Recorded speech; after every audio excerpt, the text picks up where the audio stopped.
A major drug bust has rocked Durban's Bluff area after Metro Police and SAPS joined forces in a high-stakes operation that ended with the arrest of a suspected cocaine dealer. The Durban Metro Police drug team worked hand in hand with the WOX, Counter Narcotics, KZN C1, SAPS, and the eThekwini Infrastructure Task Team swooped in on the suspect's property on Monday, the 14th of October 2025, after weeks of intelligence gathering and surveillance.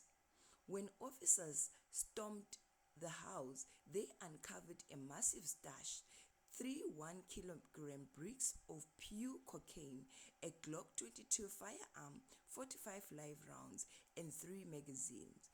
They also seized cell phones, identification documents, and a passport believed to be linked to the suspect's drug operation. Police estimate the cocaine street value at a staggering 1.2 million rand. The suspect now faces multiple charges, include drug dealing, possession of cocaine, and failure to secure a firearm.